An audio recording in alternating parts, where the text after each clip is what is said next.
Good evening friends. Welcome to today's current affair updates. यहाँ मैं try करूंगा आपको शॉर्ट क्रिस्प और इम्पोर्टेंट न्यूज़ मिल जाए बिना टाइम वेस्ट किए। अगर आपको वीडियो पसंद आए तो लाइक ज़रूर करें, अपना फीडबैक कमेंट में दें। और मैं ट्राई करूंगा जहाँ जहाँ पर हो सके आपको स्टैटिक इन्फॉर्मेशन भी साथ साथ में देता चलूँ ताकि आपकी रिवीजन शुरू हो जाए। तो चलिए शुरू करते हैं। आ जाते हैं हमारी आज की फर्स्ट न्यूज़ पर। सबसे पहले देखते हैं डब्ल्यूएचओ ने नए पेंडेमिक एग्रीमेंट की जो 73rd वर्ल्ड हेल्थ असेंबली में अडॉप्ट हुआ है। ये एग्रीमेंट दुनिया का पहला पेंडेमिक फोकस्ड लीगल पैक्ट है और डब्ल्यूएचओ के आर्टिकल 19 के अंडर बनाया गया है। दूसरा इंटरनेशनल लॉ है ये। इससे पहले 2003 में टोबैको कंट्रोल कन्वेंशन था। मतलब अब पेंडेमिक्स को टैकल करने के लिए एक और पावरफुल फ्रेमवर्क मिला है डब्ल्यूएचओ की तरफ से।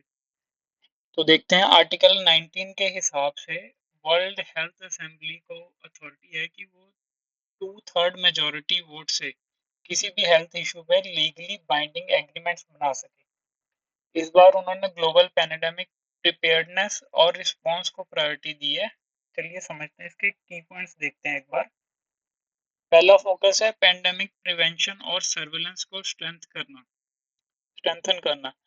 इंटरनेशनल हेल्थ रेगुलेशंस आईएचआर 2005 के थ्रू इसको ये स्ट्रेंथन करना चाहते हैं। आईएचआर का गोल डिजीज को ग्लोबली फैलने से रोकना है, कंट्रोल करना और टाइमली रिस्पांस देना भी है।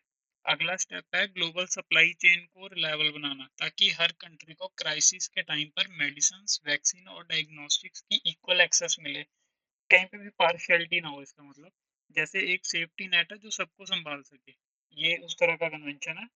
फंडिंग भी इक्वली इम्पोर्टेंट है, इसलिए सस्टेनेबल फाइनेंसिंग का सिस्टम बनेगा जिसमें आईएचआर के अंडर फंड्स को कोऑर्डिनेट किया जाएगा। साथ ही एक नया pathogen access and benefit sharing system आएगा। इसमें कंट्रीज पैथोजन्स की डेटा और रिसोर्सेज शेयर करेंगे और बेनिफिट्स जैसे वैक्सीन का एक्सेस भी। ये सिस्टम एक inter governmental working group draft करेगी और अगले साल वहाँ डब्ल्यूएचओ में इसको कंसिडर किया जाएगा। फार्मा कंपनीज को भी एक रूल फॉलो करना होगा। इमरजेंसी में अपने वैक्सीन, थेरेपेटिक्स या डायग्नोस्टिक्स का 20% रियल टाइम प्रोडक्शन जो है वो डब्ल्यूएचओ को देना होगा ताकि life saving products poor countries तक भी पहुंच सके। एग्रीमेंट को लागू होने के लिए 60 कंट्रीज को इसे रेटिफाई करना होगा। सिग्नेचर और रेटिफिकेशन के बाद ये ग्लोबल हेल्थ सिक्योरिटी का एक नया स्टैंडर्ड बन जाएगा। इस एग्रीमेंट का सबसे बड़ा सिग्निफिकेंस ये है कि इसमें global solidarity, rich poor countries के बीच जो इक्विटी लाने की ये कोशिश कर रहे हैं। साथ ही वन हेल्थ अप्रोच जो ह्यूमंस, एनिमल्स और एनवायरनमेंट के हेल्थ को इंटरकनेक्टेड मानता है। जैसे डिफोरेस्टेशन से जूनोटिक डिसीजेज बढ़ती हैं, उसका सोल्यूशन भी इसमें है। और गवर्नमेंट्स के साथ साथ इंडिजीनियस कम्युनिटीज और लोकल ग्रुप्स को इन्वॉल्व किया जाएगा क्योंकि उनका ग्राउंड लेवल एक्सपीरियंस जो है वो इनके लिए इनवैल्यूएबल है। तो ये थी दुनिया के नए पेंडेमिक प्रिपेयरनेस प्लान की न्यूज़। उम्मीद है ये एग्रीमेंट हमारे फ्यूचर हेल्थ क्राइसिस जैसे कि कोविड आया था तो उसको हैंडल फर्स्ट टाइम आया था तो हैंडल नहीं हुआ था इतने अच्छे से एफिशिएंटली। तो फ्यूचर हेल्थ क्राइसिस को बेटर और एफिशिएंटली हैंडल करने में हमारी हमें ये ज़्यादा कैपेबल बनाएगा होपफुली। तो हम नेक्स्ट न्यूज़ देखते हैं। सुप्रीम कोर्ट ने एक इम्पोर्टेंट डिसीजन लिया है। 3 ईयर लीगल प्रैक्टिस जो कि पहले रूल होता था, इस रूल को फिर से रिस्टोर कर दिया गया है सबऑर्डिनेट जुडिशियल सर्विसेज के एग्जाम के लिए। ये रूल जो था 1993 में सुप्रीम कोर्ट ने इंट्रोड्यूस किया था, लेकिन शेट्टी कमीशन के रिकमेंडेशन पर 2002 में ये रिमूव हो गया था। अब कोर्ट ने कहा है कि एक जज के लिए 3 साल का प्रैक्टिकल एक्सपीरियंस जरूरी है। इससे उनकी एफिशिएंसी, डिसीजन मेकिंग इम्प्रूव होती है। एक्सपीरियंस नहीं होगा तो जज कैसे काम संभालेंगे। जज के कुछ और इम्पोर्टेंट पॉइंट्स भी देख हैं वो हम देख लेते हैं। एक ईयर की मैंडेटरी ट्रेनिंग अब एंट्री लेवल जुडिशियल कैंडिडेट्स को लेनी होगी कोर्ट प्रिजाइड करने से पहले। मतलब फ्रेशर्स को एक प्रोबेशन पीरियड मिलेगा। साथ ही अगर आपने लॉ क्लर्क की तरह काम किया है तो वो एक्सपीरियंस भी 3 ईयर रूल के लिए काउंट होगा। लेकिन ऑनगोइंग या ऑलरेडी नोटिफाइड रिक्रूटमेंट्स पुराने रूल्स के हिसाब से ही कंटिन्यू होंगे। No changes for them. ये सिर्फ जो नए रिक्रूट्स आएंगे उनके लिए चेंजेस होंगे। ये सब जो रूल्स हैं ये आर्टिकल 234 और 235 के अंडर आते हैं। आर्टिकल 234 के हिसाब से स्टेट जुडिशियल सर्विसेज में अपॉइंटमेंट गवर्नर करता है, स्टेट पब्लिक सर्विस कमीशन और हाई कोर्ट से कंसल्ट करके। और आर्टिकल 235 कहता है कि डिस्ट्रिक्ट और सबऑर्डिनेट कोर्ट्स का कंट्रोल जो है स्टेट की हाई कोर्ट के पास ही रहेगा। बेसिकली हाई कोर्ट को पावर है इन कोर्ट्स को मैनेज करने की। तो ये डिसीजन क्यों इम्पोर्टेंट है? क्योंकि ये इंश्योर करेगा कि जजेस के पास प्रैक्टिकल नॉलेज हो, सिर्फ बुकिश नहीं। ट्रेनिंग और एक्सपीरियंस से जुडिशरी स्ट्रांग होगी और पब्लिक का कॉन्फिडेंस भी जो है हमारा जुडिशरी में बढ़ेगा। जस्टिस सिस्टम के लिए ये एक सॉलिड स्टेप है। मतलब ये गवर्नमेंट की तरफ से एक स्टेप लिया गया है जिसमें उनको अपना जुडिशरी सिस्टम जो है वो उसको इम्प्रूव करने के लिए एक स्टेप है। तो ये न्यूज़ थी। पॉइंटर्स मैंने दे दिए हैं, आप इनको पढ़ लेंगे एक बार। हम नेक्स्ट न्यूज़ की तरफ चलते हैं। तो नेक्स्ट न्यूज़ भी सुप्रीम कोर्ट से है। सुप्रीम कोर्ट ने ई कॉमर्स जायंट्स की मोनोपोलिस्टिक प्रैक्टिसेस पे चिंता जताई है। सुप्रीम कोर्ट ने फ्लिपकार्ट के खिलाफ competition commission of India CCI को प्रॉब शुरू करने को कहा है। साथ ही कोर्ट ने एमिकस क्यूरे अपॉइंट किया है। एमिकस क्यूरे क्या होता है देख लेते हैं। एक मिनट। हाँ, कोर्ट ने एमिकस क्यूरे को अपॉइंट किया है। एमिकस क्यूरे एक एक्सपर्ट होता है जो केस में डायरेक्टली इन्वॉल्व नहीं होता है लेकिन अपनी नॉलेज से जजेस की हेल्प करता है। समझे? जैसे कि जैसे आपका कोई दोस्त है जो आपकी होमवर्क में हेल्प करता है। वो स्टूडेंट तो नहीं है लेकिन फिर भी आपकी होमवर्क में हेल्प कर देता है। तो ये इस तरह से आप समझ सकते हैं। ई कॉमर्स प्लेटफॉर्म से क्या गलत कर रहे हैं? पहला पॉइंट ये है एक्सक्लूसिव एग्रीमेंट्स। आप देखते होंगे कि मतलब कोई भी प्रोडक्ट सिर्फ एक ही प्लेटफॉर्म पर लॉन्च होता है या एक ब्रांड के प्रोडक्ट्स को प्रायोरिटी दी जाती है। जैसे अगर टीवी सिर्फ अमेजोन पर मिले तो फ्लिपकार्ट पे नहीं। टीवी का एक ब्रांड अमेजोन पे मिल रहा होता है, वो वहीं पे एक्सक्लूसिव लॉन्च करते हैं, वो फ्लिपकार्ट पे नहीं मिलता है। इससे कंपटीशन जो है वो खत्म होता है। दूसरा इशू जो है वो डीप डिस्काउंट्स। प्लेटफॉर्म्स इतने ज़्यादा डिस्काउंट दे देते हैं ऑनलाइन प्लेटफॉर्म अमेजोन फ्लिपकार्ट जैसे जो जायंट्स हैं कि छोटे सेलर्स का जो है प्रॉफिट खत्म हो जाता है। सोचो एक चाय की दुकान वाला अगर ऑनलाइन प्राइस से कम में बेचेगा तो उसका लॉस होगा। मतलब अगर जो छोटे सेलर्स होते हैं वो जायंट्स के साथ कंपेयर करने जाएंगे तो एक सपोज एक्स ब्रांड का मोबाइल है। वो वैसे तो 60,000 का है लेकिन अमेजोन जायंट्स जो है उसको डिस्काउंट करके 40,000 का दे रहे हैं। इतनी तो वो छोटे सेलर को जो है वो कॉस्ट प्राइस पे भी नहीं आ रहा जितने पे वो कस्टमर को बेच दे रहे हैं। अगर वो 40,000 पे सेल करने को जाएगा तो उसे लॉस ही होगा। तो ये जो प्रैक्टिस है ये अनसस्टेनेबल बोला गया है इसको सुप्रीम कोर्ट की तरफ से। और स्मॉल बिजनेसेस को डिस्ट्रॉय करती है ये। थर्ड प्रॉब्लम ये है प्लेटफॉर्म न्यूट्रलिटी न्यूट्रलिटी सॉरी। यानी प्लेटफॉर्म्स अपने फेवरेट सेलर्स या अपने प्राइवेट लेवल्स को प्रमोट करते हैं दूसरों को इग्नोर करके। जैसे अमेजोन बेसिक्स के प्रोडक्ट को टॉप पे दिखाना। ऐसा करना अनफेयर कंपटीशन है क्योंकि अगर आपको अमेजोन के पास अपना प्लेटफॉर्म है तो वो अमेजोन बेसिक्स के जो प्रोडक्ट्स हैं उनको टॉप पे दिखा देते हैं। तो उनको अपने प्लेटफॉर्म पे उसको टॉप पे दिखाने में कोई भी एड्स या कुछ भी स्पॉन्सर उनके पैसे नहीं जा रहे हैं। लेकिन अगर वही चीज़ किसी और सेलर को करनी है तो उसको पे करना पड़ता है स्पॉन्सर्ड एड दिखाने के लिए। तो ये अनफेयर कंपटीशन है। फोर्थ पॉइंट ये है।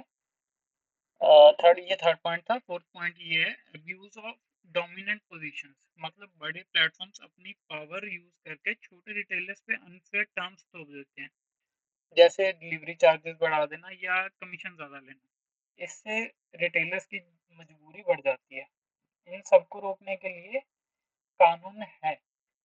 कंपटीशन एक्ट 2002 कहता है एंटी कॉम्पिटिटिव एग्रीमेंट्स और डोमिनेंस का गलत इस्तेमाल नहीं चलेगा। सीसीआई जो इस एक्ट के अंडर काम करता है, कंपटीशन को प्रोटेक्ट करता है और साथ ही साथ customer protection rules 2020 e commerce platform को रेगुलेट करते हैं ताकि कस्टमर्स का डेटा और राइट सेफ रहें।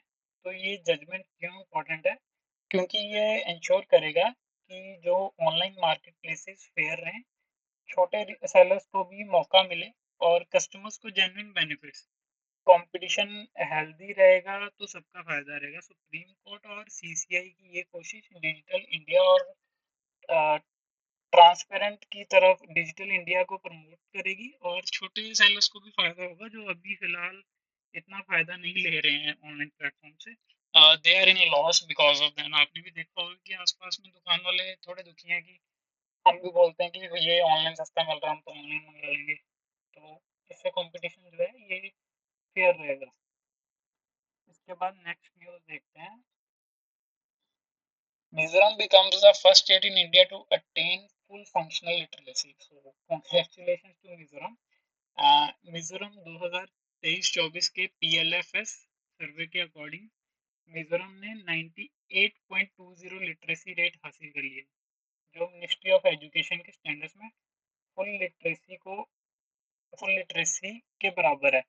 मतलब हर 100 में से 98 लोग पढ़ना लिखना जानते हैं। ये अचीवमेंट सिर्फ नंबर्स नहीं, ये एजुकेशनल एक इसको आप रेवोल्यूशन मान सकते हो, क्योंकि इतनी लिटरेसी अचीव कर पाना एक स्टेट के लिए अपने आप में एक बहुत बड़ी बात है। तो इस चीज़ में लद्दाख भी पीछे नहीं है, वो इंडिया का पहला रीजन बना फुल फंक्शनल लिटरेसी डिक्लेयर करते हुए। उल्लास स्कीम के अंदर फंक्शनल लिटरेसी का मतलब है सिर्फ नाम लिखना नहीं, बल्कि reading, writing, basic maths, digital skills और फाइनेंशियल लिटरेसी में माहिर होना। जैसे मोबाइल रिचार्ज करना हो या बैंक अकाउंट चेक करना हो, ये सब आना ज़रूरी है। लास्ट क्या है? नव भारत साक्षरता कार्यक्रम। ये क्या है? ये एक सेंट्रली स्पॉन्सर्ड स्कीम है। याद रखेंगे, ये सेंट्रली स्पॉन्सर्ड स्कीम है जो नेशनल एजुकेशन पॉलिसी 2020 के साथ अलाइंड है। टारगेट क्या है इसका? 15 प्लस के वो एडल्ट जो स्कूल नहीं जा पाए, चाहे वो फार्मर्स हों, डेली वेज वर्कर्स या होम मेकर्स, इन्हें बेसिक एजुकेशन से लाइफ स्किल्स तक सब सिखाया जाएगा इस स्कीम के अंदर, उल्लास स्कीम के अंदर। तो स्कीम के 5 पिलर्स हैं, वो हम देख लेते हैं जल्दी से। फाउंडेशनल लिटरेसी एंड न्यूमरेसी, पढ़ना पढ़ना लिखना और हिसाब किताब। Critical life skills, health, sanitization और जो राइट्स हैं। बेसिक एजुकेशन, फॉर्मल स्कूलिंग जैसे नॉलेज, और वोकेशनल स्किल्स जैसे रिपेयरिंग होगी, टेलरिंग होगी, या और वोकेशनल स्किल गार्डनिंग वगैरह कुछ भी है जिसे आप हॉबीज गिनते हो। तो इसके बाद continuing education, life long learning. तो इसे कैसे इम्प्लीमेंट किया जा रहा है? वॉलंटियर्स के थ्रू इम्प्लीमेंट किया जा रहा है इसे। जैसे आप और हम अपने फ्री टाइम में लोगों को पढ़ा सकते हैं, कर्तव्य बोध के साथ। स्कूल्स, कम्युनिटी हॉल्स या कल्चरल सेंटर्स को सामाजिक चेतना के अंतर केंद्र बना दिया गया है, जहाँ क्लासेस होती हैं। और इसका बेस्ट पार्ट क्या है? रीजनल लैंग्वेजेस में कंटेंट दीक्षा पोर्टल और उल्लास ऐप पे अवेलेबल है। तो ये इसका एक एडिशनल बेनिफिट आप कह सकते हो कि वहाँ पर भी ये कंटेंट अवेलेबल है। अगर आप जो पढ़े लिखे नहीं है वो दोबारा पढ़ना चाहें तो वो वहाँ जाके दे सकते हैं। तो हम नेक्स्ट पार्ट पे चलते हैं। इसका असेसमेंट कैसे होता है? FLNAT टेस्ट हर 6 महीने में लोकल स्कूल्स में एग्जाम होता है। पास करो और इसका सर्टिफिकेट ले लो। और ये सर्टिफिकेट जो होता है ये प्रूफ होता है कि आप डिजिटली और फाइनेंशियली लिटरेट हो। ये स्कीम 2026-27 तक चलेगी और उम्मीद है पूरे इंडिया को 100% लिटरेट बना देगी। तो मिजोरम और लद्दाख में तो दिखा दिया कि एजुकेशन नोज नो एज। चाहे वो 15 के हों या 50 के हों, सीखना कभी भी बंद मत करो। तो आप लोग भी कभी भी सीखना बंद मत करें और डटे रहे अपनी प्रैक्टिस पे, तो आपका एग्ज़ाम ज़रूर हो जाएगा। उल्लास उल्लास जो स्कीम है इसका मोटो है नया भारत साक्षर भारत। चलो हम भी आप भी अगर आपके एरिया में कुछ ऐसा चल रहा हो तो आप इसमें कंट्रीब्यूट कर सकते हैं। तो हम नेक्स्ट न्यूज़ पे चलते हैं। US president announce the golden dome missile defence system. तो यूएस प्रेसिडेंट ने एक नया golden dome missile defence system announce किया है। इजराइल के फेमस आयरन डोम सिस्टम से इंस्पायर्ड है ये सिस्टम। लेकिन इसमें एडिशनल क्या है, इसमें सैटेलाइट का भी यूज होता है जो मिसाइल्स को ट्रैक करेंगे और उन्हें स्पेस में ही इंटरसेप्ट कर लेंगे। इस प्रोजेक्ट को लीड करेंगे स्पेस फोर्स के एक जनरल हैं। चलिए इसकी डिटेल्स देख लेते हैं एक बार। गोल्डन डोम, जो गोल्डन डोम है इसका मेन एम जो है हंड्रेड्स ऑफ सैटेलाइट्स का एक नेटवर्क बनाना जो मिसाइल्स, चाहे वो क्रूज हो, बैलिस्टिक हो या हाइपरसोनिक ड्रोन्स हो, इनको डिटेक्ट करे, ट्रैक करे और उन्हें लॉन्च के बाद ही डिस्ट्रॉय कर दे। ये सिस्टम जो है न्यूक्लियर मिसाइल से भी डील करेगा। इमेजिन करो कि स्पेस में सैटेलाइट्स की एक आर्मी है जो हर अटैक को रोकने के लिए तैयार है हर टाइम। तो सिस्टम्स के पार्ट देखते हैं। हाई टेक सेंसर जो मिसाइल्स को पहचानेंगे। सॉरी, मैं 2 मिनट पानी पी लेता हूँ।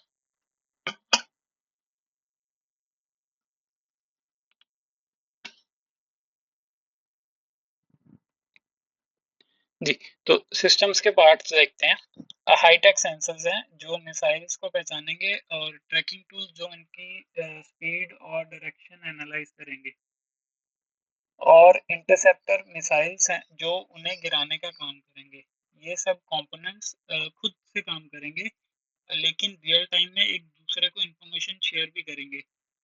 जैसे एक स्मार्ट टीम जहाँ हर मेंबर अपना रोल जानता हो, ये एक वैसे बिहेव करेंगे और ये फुली ऑटोमेटेड होंगे। लेकिन इसके कुछ कंसर्न्स भी हैं। रशिया और चाइना ने कहा है कि गोल्डन डोम स्पेस को बैटलफील्ड बना देगा। ये जो है आउटर स्पेस ट्रीटी 1966 के अगेंस्ट है जो स्पेस को न्यूक्लियर वेपन से फ्री रखने की बात करती है। मतलब दुनिया को इसमें डर है कि ये सिस्टम स्पेस को भी स्पेस की मिलिटराइजेशन को बढ़ावा दे सकता है। गोल्डन डोम को समझने के लिए कंपैरिजन देखते हैं। इजराइल का जो आयरन डोम शॉर्ट रेंज मिसाइल्स को रोकता है और David David sling medium range के लिए है। इसके सॉरी, इसको समझने के लिए नहीं, इसके हम और एयर मिसाइल डिफेंस सिस्टम देख लेते हैं जो इस टाइम वर्ल्ड में चल रहे हैं। इजराइल का एक आयरन डोम सिस्टम है जो सबको पता है। फिर उसके बाद डेविड स्लिंग मीडियम रेंज के लिए है। और उसके बाद रशिया का S-400 जो अभी हमने इंडिया पाकिस्तान वॉर में सबको पता ही है। इसने काफ़ी अच्छा अपने कैपेबिलिटीज़ को डेमोन्स्ट्रेट किया था। और चाइना का HQ-9 है ये, लेकिन चाइना का HQ-9 भी आप सब जानते हैं कि ये कहते हैं कि चला ही नहीं है। ये इंडिया की मिसाइल्स को इंटरसेप्ट करने में नाकाम रहा है। लेकिन गोल्डन डोम यूनिक है क्योंकि ये स्पेस बेस्ड है और सैटेलाइट्स पे डिपेंड करता है। तो ये सिस्टम फ्यूचर में यूएस को सिक्योर करने की एक बड़ी कोशिश है, पर साथ ही ये ग्लोबल डिबेट को भी जन्म दे रहा है। लाइक रशिया और चाइना जैसे कि डिबेट कर रहे हैं कि स्पेस को भी वेपन फ्री रखना चाहिए। आगे देखते हैं कि ये टेक्नोलॉजी कैसे इवॉल्व होती है। तो will stay updated on this. तो चलिए नेक्स्ट न्यूज़ की तरफ चलते हैं। तो हमारे पास मेजर न्यूज़ ऑलमोस्ट खत्म हो चुकी है। छोटी छोटी न्यूज़ हैं, इनको हम जल्दी से कवर कर लेंगे। मीटर कन्वेंशन, तो 1875 में 17 कंट्रीज ने साइन किया था मीटर कन्वेंशन को, ताकि दुनिया भर में जो भी मेजरमेंट्स हैं वो एक जैसी हों। जैसे किलोग्राम, लीटर या मीटर हर जगह सेम ही होता है।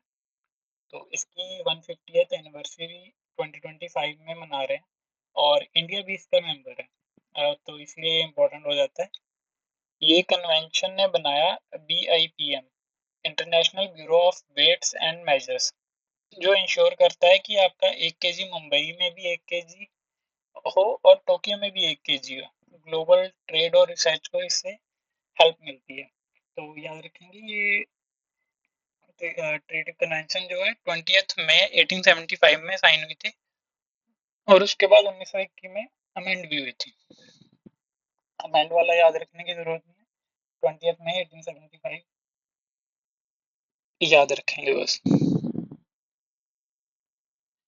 उसके बाद दूसरी न्यूज देखते हैं, पेप्टिडोमिमेटिक ड्रग्स, ब्रेन का एक ये नया सेवियर इसको कहा जा रहा है। अभी एक नई खूबी की तरफ IASST और DST, Indian association for the cultivation of science, और DST department of science and technology के साइंटिस्ट ने इन दोनों एसोसिएशन इंस्टीट्यूशंस के साइंटिस्ट ने डिस्कवर किया है पेप्टिडोमिमेटिक ड्रग को। ये ड्रग मिमिक करता है नेचुरल प्रोटीन्स को जो न्यूरॉन्स को हेल्दी रखते हैं, जैसे अल्जाइमर या पार्किंसन में नर्वस न्यूरॉन्स जो हैं वो डिग्रेड होते हैं। ये ड्रग्स उन्हें बचाने का काम करेंगे। तो ये काम कैसे करते हैं देख लेते हैं। नेचुरल प्रोटीन्स न्यूरॉन्स को सपोर्ट करते हैं लेकिन वो बॉडी में जल्दी ब्रेक हो जाते हैं। पेप्टिडोमिमेटिक ड्रग्स लैब मेड हैं जो स्टेबल हैं और बॉडी में आसानी से एब्जॉर्ब हो जाते हैं। साथ ही ये अफेक्टेड सेल्स को टारगेट करती हैं जिससे साइड इफेक्ट्स कम होते हैं एंड जैसे एक सुपर हीरो की कॉपी है जो ओरिजिनल फॉर्म से भी बेहतर है, ये वैसे बिहेव करते हैं। तो इट्स अ गुड मतलब डिस्कवरी। देखते हैं अब ये कैसे परफॉर्म करते हैं, लेकिन ये काफ़ी एक मेजर ब्रेक थ्रू है। नेक्स्ट न्यूज़ देख लेते हैं, ब्रिक्स से रिलेटेड है, ब्रिक्स एनर्जी मिनिस्टर्स मीट।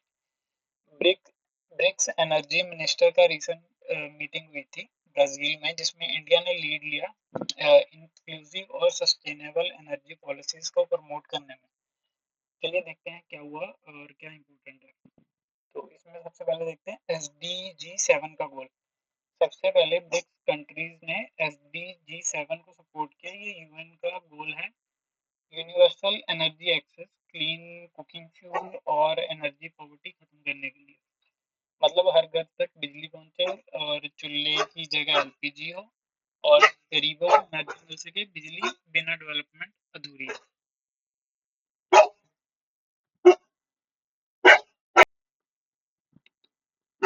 उसके बाद हम देख लेते हैं नेक्स्ट न्यूज़। तो ये आपका ब्रिक्स एनर्जी मिनिस्टर मीट में बस इतना ही था, इसमें ज़्यादा कुछ नहीं है। बस ये वन डे एग्जामिनेशन के लिए याद रखेंगे, ब्रिक्स एनर्जी मिनिस्टर मीट जो है ये ब्राज़ील में हुई थी। एक सेकेंड, नेक्स्ट न्यूज़ पर आ जाते हैं। इसमें एक दो पॉइंट्स और हैं। लोकल करेंसीज का जुगाड़ ब्रिक्स वाले में देख लेते हैं। छोटे से पॉइंट है, एनर्जी ट्रेड में आप डॉलर की जगह जो है लोकल करेंसीज यूज करने पर फोकस करेंगे।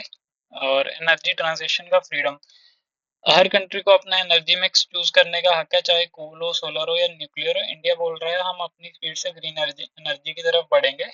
और साथ ही डेवलप्ड कंट्री से सॉफ्ट लॉन्च की अपील है क्योंकि सस्टेनेबल टेक जो है वो महंगी है। फिर उसके बाद लास्ट पॉइंट आ जाता है energy efficiency and partnerships. Energy को एफिशिएंटली यूज करो, पार्टनरशिप स्ट्रॉन्ग करो, जैसे ब्रिक्स कंट्री आपस में टेक शेयर करें। India social expertise solar expertise दे और ब्राजील जो है बायोफ्यूल्स की नॉलेज दे। तो जुगलबंदी से ही सबसे बड़ी उड़ान ये ट्राई कर रहे हैं। और उसके बाद हम नेक्स्ट न्यूज़ देख लेते हैं। WHO ने इंडिया को दे दिया है ट्रैकोमा मुक्ति का सर्टिफिकेट। तो इसका मतलब है अब जो ट्रैकोमा है एक पब्लिक हेल्थ प्रॉब्लम नहीं रहा है। इंडिया बन गया तीसरा देश साउथ ईस्ट एशियन में, नेपाल और म्यांमार के बाद, जिसने इस डिजीज को अपने पूरी कंट्री से खत्म किया है। चलिए समझते हैं कि ये क्या है और कैसे हुआ ये मेरेकल। तो पहले समझते हैं ट्रैकोमा क्या है। ये एक आंखों का इन्फेक्शन होता है जो क्लेमेडिया ट्रैकोमैटिस बैक्टीरिया से होता है। WHO ने इसे निग्लेक्टेड ट्रॉपिकल डिजीज बोला है, मतलब ये पुअर कंट्रीज में कॉमन थी, लेकिन ध्यान नहीं दिया गया। बार बार इन्फेक्शन होने से पल के अंदर को मुड़ जाती हैं, जिससे कॉर्निया डैमेज हो जाता है। तो इसका रिजल्ट होता है कि लाइफ टाइम ब्लाइंडनेस भी हो सकती है, जो कभी ठीक नहीं होती।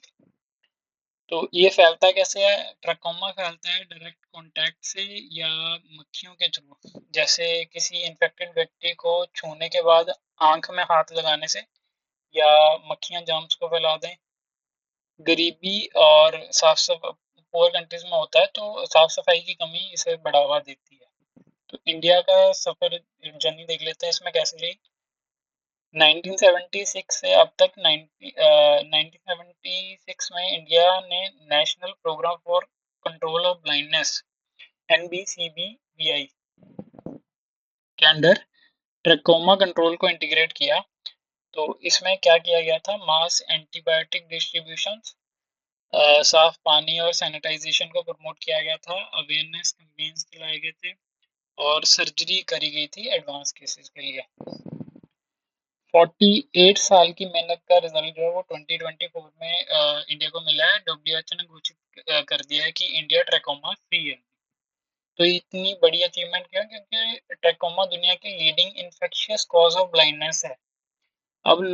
अब इसका एलिमिनेशन मतलब लाखों लोगों की नजरों को बचा लिया गया है, जो बिलो पॉवर्टी लाइन या गरीब लोग होते हैं, तो उनमें ये ज्यादा फैलता है, तो अब उनको ये बीमारी नहीं होगी। नेक्स्ट न्यूज देखते हैं, जल्दी जल्दी से खत्म करते हैं, वीडियो काफी लंबी हो गई है।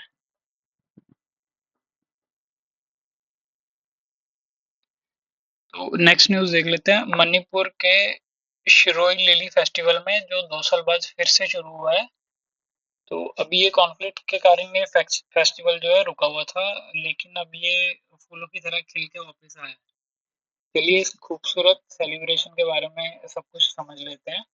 तो ये फेस्टिवल का ओरिजिन देख लेते हैं।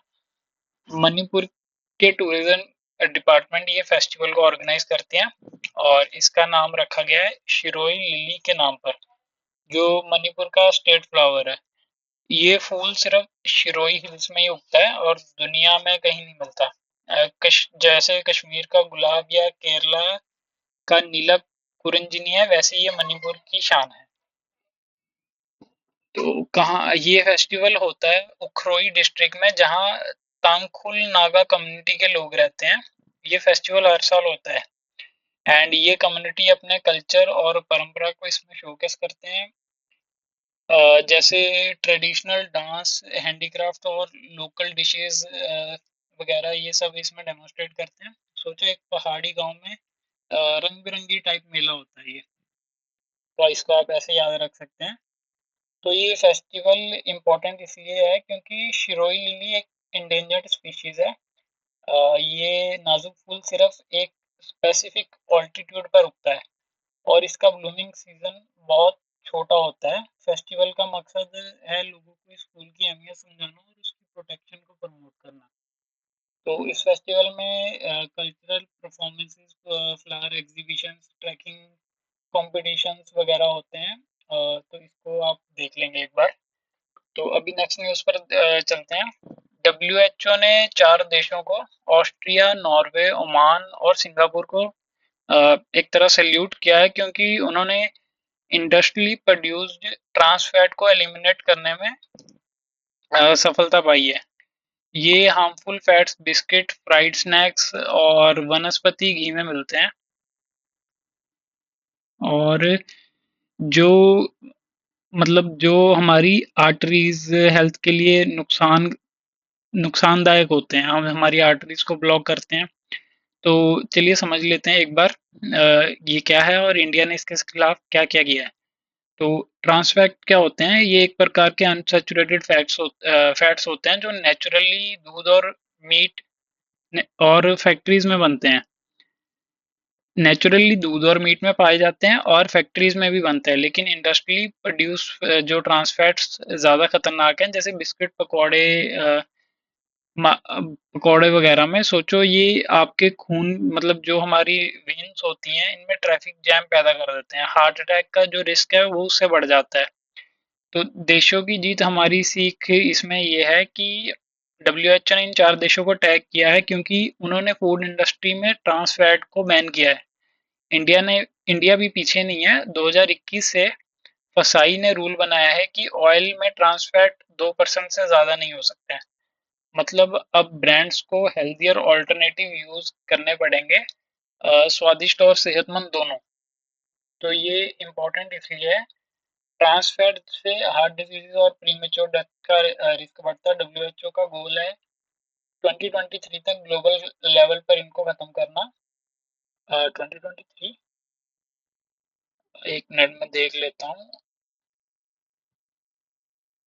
तो ये मैं बाद में चेक करके मैं आपको नीचे कमेंट्स में लिख दूंगा।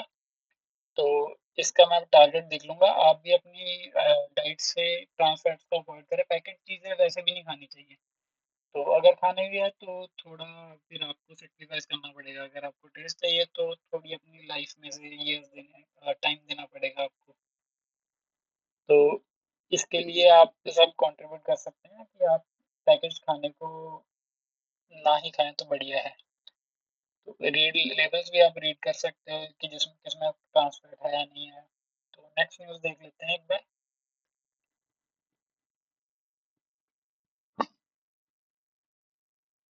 नेक्स्ट न्यूज़ है ओआईसी पार्लियामेंट्री यूनियन की रिसेंट मीटिंग में इंडोनेशिया, इजिप्ट और बहरीन ने पाकिस्तान के कश्मीर इशू पे इंडिया के खिलाफ स्ट्रॉन्ग रेफरेंस को ब्लॉक कर दिया है। ये क्यों इम्पोर्टेंट है? क्योंकि OIC organisation of Islamic cooperation 57 मुस्लिम मेजोरिटी कंट्रीज का ग्रुप है। यूजुअली पाकिस्तान के स्टैंड को सपोर्ट करता है, लेकिन इस बार कुछ मेंबर्स ने न्यूट्रल अप्रोच लिया है। ओआईसी को देख लेते हैं एक बार। 1969 में रेबट समिट के बाद ओआईसी बना ताकि मुस्लिम कंट्रीज को मुस्लिम कंट्रीज एक कलेक्टिव वॉइस बना सकें। इसका हेडक्वार्टर जेडा साउथ अरेबिया में है और इसके 57 मेंबर्स हैं। इंडिया मेंबर नहीं है इसका।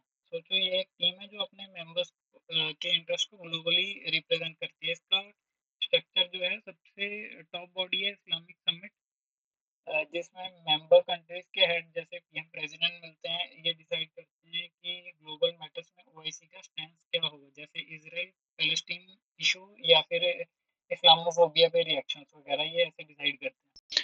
तो अभी मीटिंग का इनका क्या ड्रामा है? जकार्ता मीटिंग में पाकिस्तान ने कश्मीर पे डिस्कशन छेड़ने की कोशिश की, लेकिन इंडोनेशिया, इजिप्ट और बहरीन ने अपोज किया। तो इसका क्या मतलब है?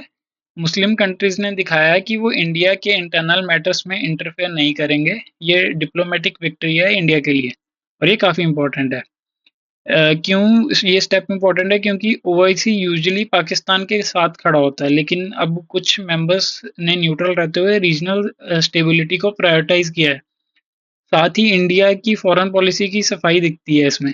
जो ओआईसी मेंबर्स के साथ ट्रेड, सिक्योरिटी और कल्चरल टाइज हमारे जो स्ट्रॉन्ग है, तो ये उसकी वजह से है।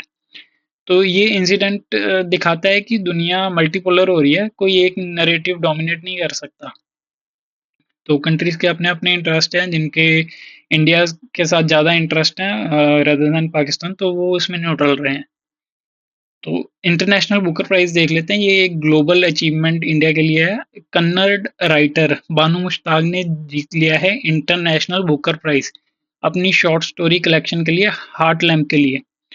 तो ये अवार्ड दुनिया की बेस्ट ट्रांसलेटेड लिटरेचर को रिकॉग्नाइज करता है। कन्नड़ से इंग्लिश में ट्रांसलेट हुई है ये बुक और यूके और आयरलैंड तक पहुंची हैं ये कहानियां। देश की विरासत को ग्लोबल एक स्टेज दिया है इन्होंने।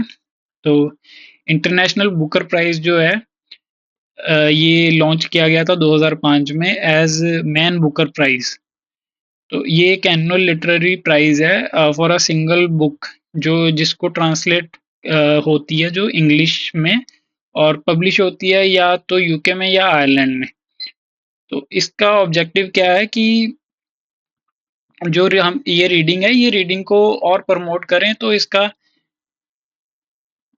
और ये जो सॉरी और ये जो अवार्ड है, ये काफ़ी इम्पोर्टेंट माना जाता है in the field of literature. तो ये काफ़ी बड़ी अचीवमेंट है। याद रखेंगे बानू मुश्ताक जी की हार्ट लैम्प, इसको प्राइज मिला है इंटरनेशनल बुकर प्राइज। एंड इसके बाद नेक्स्ट इसमें शायद इसके इसको जिन्होंने ट्रांसलेट किया उनका नाम नहीं है, तो वो मैं देख लूँगा। लास्ट न्यूज़ आ गई है आज की। प्रोफेसर जयंत नार्लिकर जो 86 साल की उम्र में हमें अलविदा कह गए हैं, उन्होंने अपनी लाइफ बिग बैंग थ्योरी को चैलेंज करके और नई थ्योरीज से भरे कहानियों में बिताई थी इन्होंने। तो इन्होंने बिग बैंग थ्योरी को चैलेंज किया था। तो इनकी जो शुरू बॉर्न हुए थे 1938 में कोल्हापुर महाराष्ट्र में। तो इन्होंने अपनी BSc Banaras Hindu university BHU से करी थी 1957 में। और इनकी साइंटिफिक कंट्रीब्यूशन देख लेते हैं। तो इनका बहुत काम किया है इन्होंने कॉस्मोलॉजी ने, specially Hoyle and Narlikar theory है। तो ये एक ऑल्टरनेटिव इन्होंने दिया था बिग बैंग थ्योरी को। बिग बैंग थ्योरी का ये एक ऑल्टरनेटिव था बिग बैंग थ्योरी, जिसमें आप जानते हो यूनिवर्स में एक बैंग हुआ था, तो उससे सारा कुछ निकला है जो भी हमारे गैलेक्सी या सोलर सिस्टम में है। और ये फाउंडर डायरेक्टर रह चुके हैं inter university centre for astronomy and astrophysics award.